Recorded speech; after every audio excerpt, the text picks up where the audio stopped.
روشنی میں چلے، روشنی میں چلے۔ جی ناظرین، میں آپ کی میزبان سیری اسٹوفن پروگرام کلام کی روشنی میں آپ کو خوش آمدید کہتی ہوں۔ جس طرح سے آپ جانتے ہیں ہم مکاشفہ کی کتاب کا مطالعہ کر رہے ہیں۔ مکاشفہ کی کتاب جو کہ نبوتی کتاب ہے اور ہمیں آنے والے وقت کی باتوں کے متعلق آگاہ کرتی ہے، اور میں سمجھتی ہوں کہ اس دور میں، دور حاضر میں، ہر ایماندار شخص کو ان باتوں کو سیکھنا اور ان پر عمل کرنا نہایت اہمیت کا حامل ہے، کیونکہ وقت نزدیک ہے۔ آج بھی ہم اسی کتاب کے متعلق اور باتوں کو سیکھیں گے، جانیں گے اور ان باتوں سے استفادہ حاصل کریں گے۔ آج بھی میرے ساتھ محترم عالی جناب پادری عزیز انور صاحب ہیں، جو کہ کسی تعارف کے محتاج نہیں۔ پادری صاحب، آج کے اس پروگرام میں آپ کو خوش آمدید کہتی ہوں۔ بہت شکریہ سہرش، آپ نے اس پروگرام میں مجھے مدعو کیا۔ میں خداوند کا شکر ادا کرتا ہوں کہ اس نے ہمیں زندگی دی اور وقت دیا کہ ہم اس انتہائی اہم نبوتی کتاب کے بارے اس مکاشفاتی الہام کو سیکھ سکے جو خداوند نے اپنے بندہ یوحنا کی معرفت دیا، اور جس کی آج میں سمجھتا ہوں کہ ہر ایماندار کو اس کو جاننے کی ضرورت ہے۔ جی پادری صاحب، ہم نے گزشتہ ایپیسوڈ میں 5ویں باب کے متعلق سیکھا اور آپ نے بڑی اہم باتیں ہمیں بتائیں، اور یقیناً ناظرین نے بڑی برکت پائی ہوگی۔ آج ہم 6 باب کے متعلق باتوں کو سیکھیں گے۔ تو اس چیپٹر کا جو پہلا سوال ہے وہ میں آپ سے پوچھنا چاہوں گی کہ اگر وہ صحیفے کی پہلی مہر سے کون سی چیزیں جڑی ہیں جو دنیا کے اختتام سے پہلے ظہور پذیر ہوں گی، اس کے متعلق بتائیے گا۔ بہت اچھا سوال کیا آپ نے سہرش۔ جب آپ نے 4 اور 5ویں باب کا مطالعہ کیا ہے تو اس میں ایک خاص بات آپ کو اور مجھے سیکھنے کو یہ ملی ہے کہ 4 اور 5ویں باب میں خدا کے آسمان کا منظر تو ہمیں دیکھنے کو اور اس کے بارے سننے کو ملتا ہے، جی، لیکن ہمیں کلیسیا کے بارے کوئی پتہ نہیں چلتا بالکل، کہ وہ کہاں ہے اور کہاں نہیں ہے۔ اب یہ کتنی عجیب بات ہے کہ کلیسیا کے تعلق سے مکاشفاتی الہام کو یا نبوت کی کتاب کو درج کیا جا رہا ہے، اور کلیسیا کا 4 باب سے لے کر پھر دوبارہ 19ویں باب سے پہلے تک کہیں ذکر نہیں ملتا۔ یہ وہ ایک بڑی عجیب بات ہے، اور اس کی وجہ یہ ہے کہ کلیسیا کے بارے جب ہم مکاشفہ کی کتاب کا مطالعہ کرتے ہیں تو آسمان پر اٹھائے جانے کے بعد تھواتیرا کی کلیسیا کو اور دوسری کلیسیاؤں کو یہ بتا دیا گیا تھا کہ آنے والے وقت میں کیا ہوگا، صحیح، جسے ہم نے 4 باب میں یوحنا نے دیکھا، اور پھر 5ویں باب میں اس نے دیکھا جی، کہ خدا کا تخت ہے اور اس کے گرد 24 بزرگ بیٹھے ہیں، اور ان کے درمیان ایک ذبح کیا ہوا برہ ہے، اور پھر ایک کتاب دی جاتی ہے جس کو جو کہ مہروں سے بھری پڑی ہے، جی، اس کو مہروں سے یعنی بند کیا گیا ہے۔ حالانکہ جس دور میں یوحنا یہ رویا دیکھ رہا ہے اس دور میں کتاب کا وجود کوئی نہیں تھا، صحیح، کیونکہ 15ویں صدی میں یا 16ویں صدی میں چھاپا خانہ ایجاد ہوا ہے، اور چھاپا خانہ ایجاد ہونے کے بعد کتابیں معرض وجود میں آئی ہے۔ اب اس سے پہلے جب ہم 5ویں باب کا ذکر پڑھتے ہیں، 4 باب کا ذکر پڑھتے ہیں، تو ہم نے سیکھا یہ تھا کہ وہ کتاب کی بات نہیں، وہ تومار کی بات ہے، اور وہ تومار جو ہیں وہ مہروں سے بند ہے۔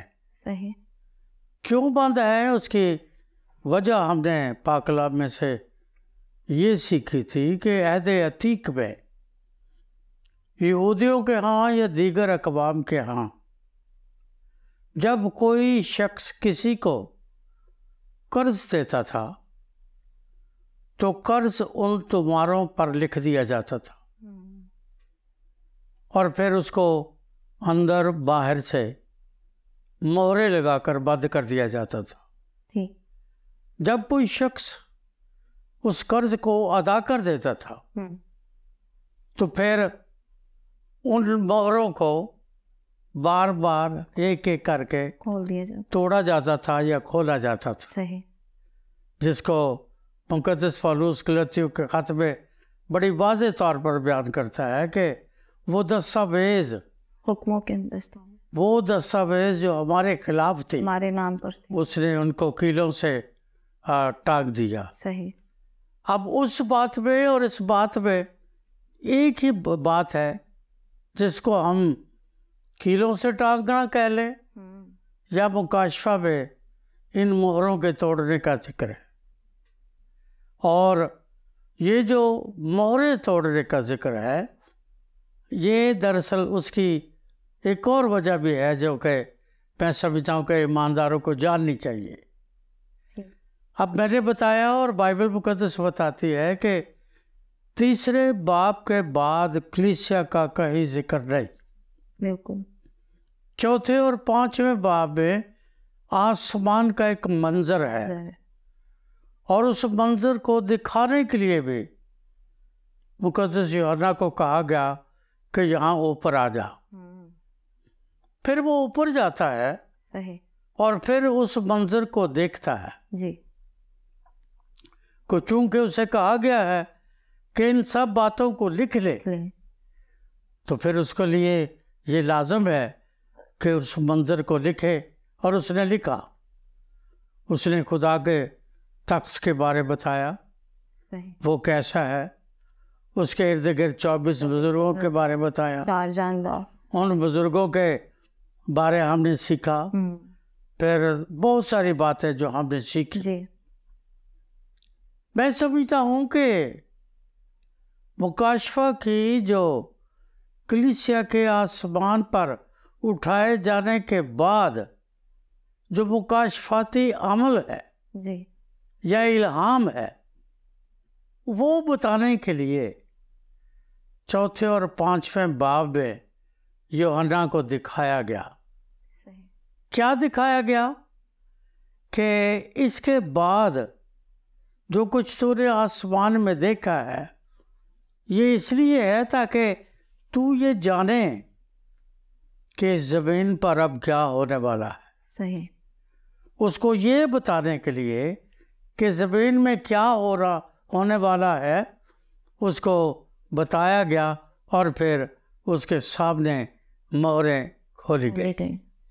اور جب پہلے یہ مہر کھلتی ہے تو ہم مکاشفہ کے صحیفے میں بڑا واضح طور پر پڑھتے ہیں کہ اس کو آواز آتی ہے، اور وہ آواز جو ہے وہ اس کو یہ بتاتی ہے کہ جب وہ پہلی مہر کھولنے کی بات کرتا ہے تو پھر اس کو آواز آتی ہے، لیکن آواز سے پہلے سوال جو ہے وہ یہ ہے کہ آخر یہ باتیں چوتھے اور پانچویں باب میں کیوں بیان کی گئی ہے؟ آسمان کا منظر اس کے سامنے ہے، ہم نے سیکھا کہ اس کو بتایا گیا کہ کیسے اب زمین کا منظر بدلنے والا ہے، اور اس منظر کے لیے وہ اس کو یہ بتانا چاہتا ہے کہ چونکہ کلیسیا اب آسمان پر اٹھا لی گئی ہے، اب زمین پر مصیبت کا زمانہ جو ہے اس کا آغاز ہونے والا ہے۔ صحیح، مصیبت کا دور جسے ہم اکثر اپنی مکاشفاتی زبان میں کہتے ہیں وہ ہونے والا ہے۔ پھر دوسری بات اسے یہ بتایا گیا ہے کہ اب مخالف مسیح جو ہے وہ ظاہر ہو چکا ہے، اور چونکہ وہ ظاہر ہو چکا ہے اس کا جو 7 سالہ عہد حکومت ہے وہ بھی شروع ہو چکا ہے۔ چونکہ یہ 7 سالہ عہد حکومت جو ہے یہ شروع ہو چکا ہے، اس لیے اس میں ہمیں کس طرح سے اس زمین کے واقعات کو جاننا ہے وہ اس کو بتایا گیا ہے۔ اور میں سمجھتا ہوں کہ عہد عتیق میں حزقیل اور دانیل نبی کا صحیفہ اور مکاشفہ کی کتاب، جب تک ہم ان تینوں کتابوں کو ایک ساتھ نہیں پڑھتے تو بہت ساری باتیں جو ہیں وہ ہماری آنکھوں سے، عقل سے، علم سے اوجھل رہ جاتی ہے۔ صحیح۔ جب ہم حزقیل کی کتاب کا مطالعہ کرتے ہیں ہمیں ایک ایسی رویا کا ذکر حزقیل کی کتاب میں ملتا ہے، ٹھیک۔ اور وہ جو رویا ہے اس رویا میں 17 یعنی 17 ہفتوں کا ذکر کیا گیا ہے کہ یہ وہ 17 ہفتے ہیں جن میں بنی اسرائیل قوم جو ہے وہ پھر دوبارہ مصیبت کے دور سے گزرے گی، صحیح۔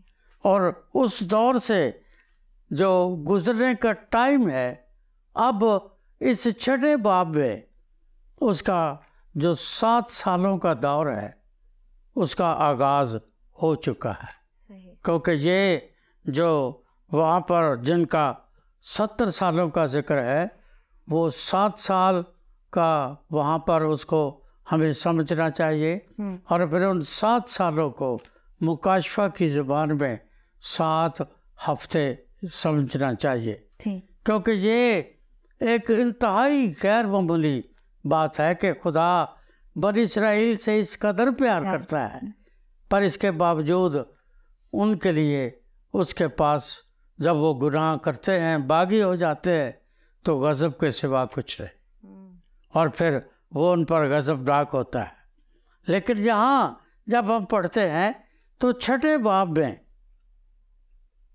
سے لے کر 19ویں باب تک جو یہ 7 سالہ پروگرام ہے خدا کا بنی اسرائیل قوم کے تعلق سے یا ان کے بارے، وہ ہمیں اس 6 باب سے مکاشفہ کے 19ویں باب تک نظر آتا ہے، صحیح۔ کیونکہ 19ویں باب میں ہمیں پتہ چلتا ہے کہ مسیح خداوند اپنا اس دنیا میں آئیں گے یا آ چکے ہیں، اور وہ ان کا دور حکومت جو ہے وہ شروع ہو چکا ہے، اور وہ جو واقعات ہیں وہ جو 6 باب سے 19ویں باب تک ہے ان کو مہروں کے ذریعے، نرسنگوں کے ذریعے اور پیالوں کے ذریعے بیان کرنے کی کوشش کی گئی ہے یا بیان کیا گیا ہے تاکہ پڑھنے والا سمجھ لے کہ اس کا مطلب کیا ہے، کیونکہ اسی ہفتے میں یعنی 6 باب سے 19ویں باب تک یہ جو 7 ہفتے ہیں، انہی ہفتوں میں وہ 3.5 سال کی پیش گوئی ہے۔ صحیح۔ اگر آپ خداوند یسوع کے بارے مطالعہ کریں ان کی زندگی کا تو انہوں نے 3.5 سال تک منادی کی۔ اب وہ جو 3.5 سال تک خداوند یسوع نے منادی کی ہے، اسی کی مناسبت سے ابلیس نے اپنے لوگوں کے ذریعے اس کو 3.5 سال میں تبدیل کر دیا ہے تاکہ ایک مماثلت پیدا ہو جائے، اور وہ لوگ جو مسیح یسوع پر ایمان رکھتے ہیں وہ گمراہ ہو جائیں، اور ان کو گمراہ کرنے کے لیے وہ ان باتوں کا ذکر کرتا ہے، اور پھر پیشن گوئیاں ہوتی ہیں، اور ان پیش گوئیوں میں اس کو کبھی غضب کا زمانہ کہا جاتا ہے، کبھی بڑی مصیبت کا زمانہ کہا جاتا ہے، کبھی اسے یعقوب کی مصیبت کا زمانہ کہا جاتا ہے، اور یہ اچانک نہیں ہے۔ صحیح۔ یہ اچانک نہیں ہے کہ مکاشفہ میں پہلی بار ہمیں پڑھنے یا سننے کو ملتا ہے، ایسا نہیں ہے۔ حزقیل میں نے بتایا، جی، دانیل میں یہ درج ہے، جی، مسیح یسوع نے اپنی زبان سے بھی متی کی انجیل کے 24ویں باب میں جی، ان ساری باتوں کو بڑی تفصیل کے ساتھ بیان کیا ہے، ایگزیکٹلی۔ اور جب اس نے بیان کیا ہے تو اس نے بتایا ہے کہ دنیا میں جنگ ہوگی، جی قحط ہوگا، موت ہوگی، شہادتیں ہوں گی، صحیح، سورج اور چاند جو ہے وہ تاریک ہو جائے گا، بالکل، ستارے گر پڑیں گے قوتیں ہلائی جائیں گی، اور قوتیں ہلا دی جائیں گی. اور پھر معاشرے کے بارے انہوں نے بتایا کہ محبت ٹھنڈی پڑ جائے گی اور نتیجہ یہ ہوگا کہ بدی بڑھ جائے گی. اور بدی کے بڑھ جانے سے انہوں نے لکھا ہے، وہاں بیان کیا ہے مسیح یسوع نے متی کے انجیل میں کہ بہتوں کی محبت جو ہے وہ ٹھنڈی پڑ جائے گی. تھینک یو پادری صاحب، بڑی خوبصورتی کے ساتھ آپ نے اس سوال کا جواب دیا. یقیناً ناظرین آپ نے بڑی برکت پائی ہوگی. اور متی کے انجیل میں جس طرح آپ بتا رہے ہیں تو اس کے 24ویں باب کی 11ویں آیت میں لکھا ہے کہ آنے والے وقت میں بہت سے جھوٹے نبی اٹھ کھڑے ہوں گے جو لوگوں کو گمراہ کرنے کی کوشش کریں گے، اور مگر جو آخر تک برداشت کرے گا وہی نجات پائے گا.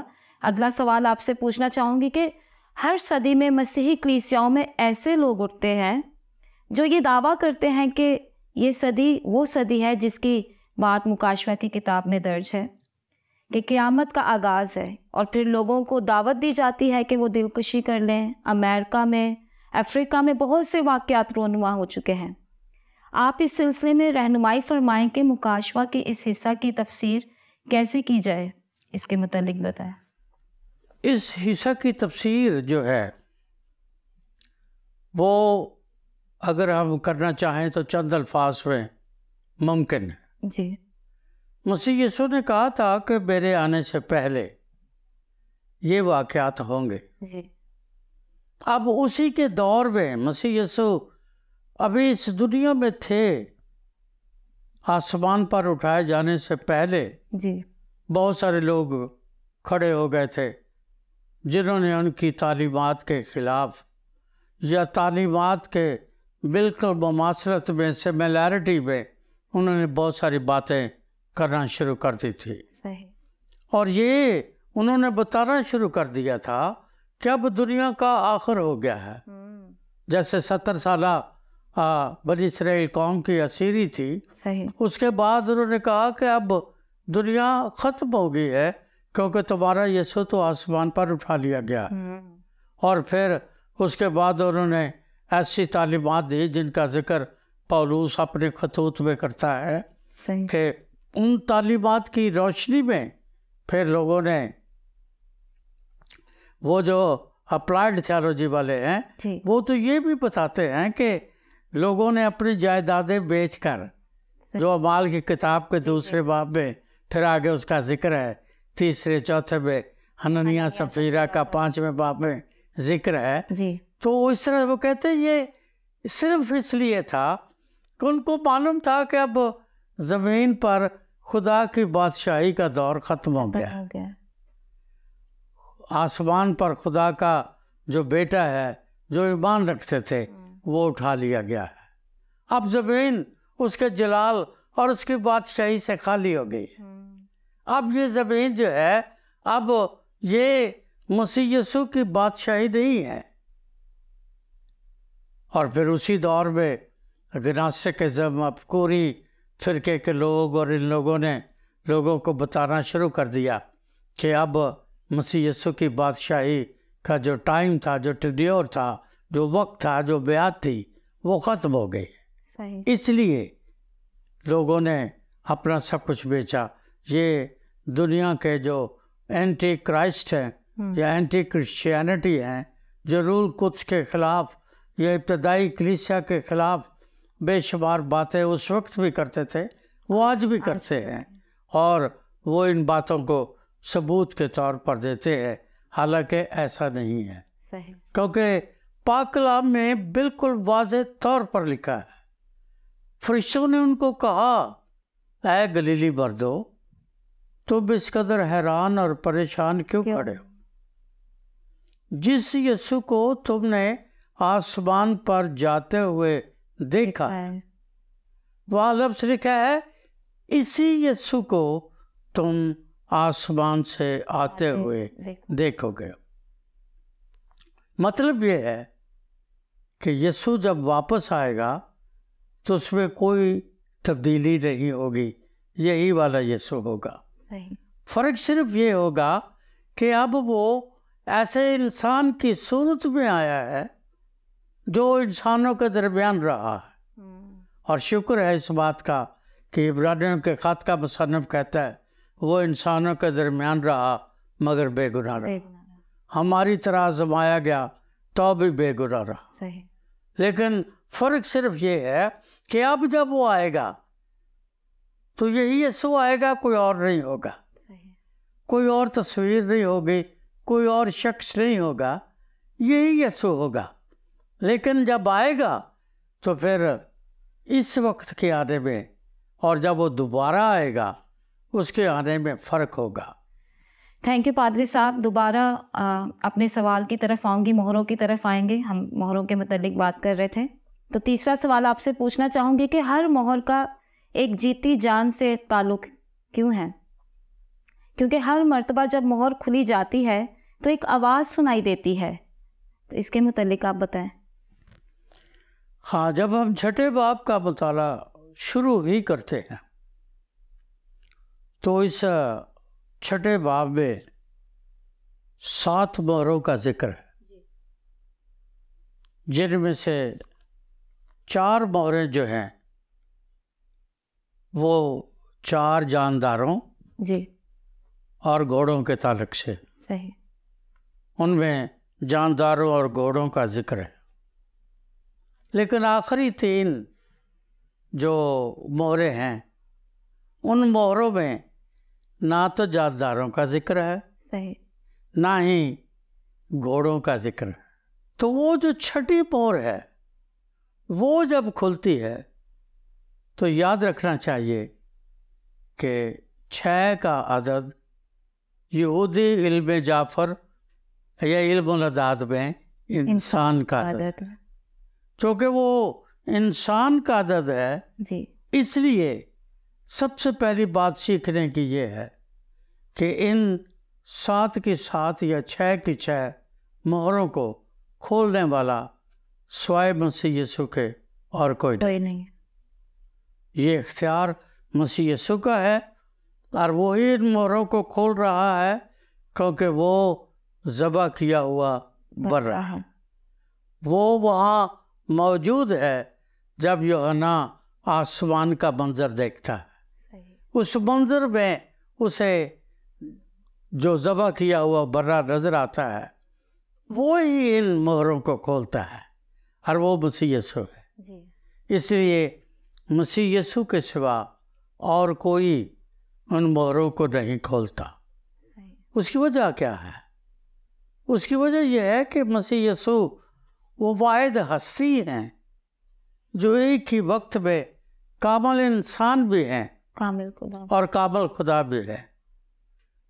مکاشفہ کی زبان میں، یوحنا رسول کی زبان میں، وہ خدا کے علم سابق کے مطابق وہ ذبح کیا ہوا برا ضرور ہے، لیکن وہ سب ذبح کیا ہوا برا اس لیے ہے کہ وہ اپنا خون دے کر برینو انسان کا کفارہ ادا کرتا ہے۔ صحیح، چونکہ برینو انسان کا کفارہ سوائے مسیح یسوع کے اور کوئی نہیں دے سکا، نہ کسی نے دیا، نہ کوئی دے گا، کیونکہ نہ کوئی بے گناہ ہوگا اور نہ ہی کوئی گناہ گار کا کفارہ دے سکے گا، کیونکہ گناہ گار کا کفارہ نہیں دے سکتا۔ اس لیے وہ مسیح یسوع ہے۔ اور وہ جب مہریں کھولتا ہے تو پہلی مہر کے بارے جب ہم پڑھتے ہیں تو مقدس یوحنا ایک آواز سنتے ہیں کہ میں نے سنا، اور پھر یہ بھی وہ کہتے ہیں کہ میں نے دیکھا۔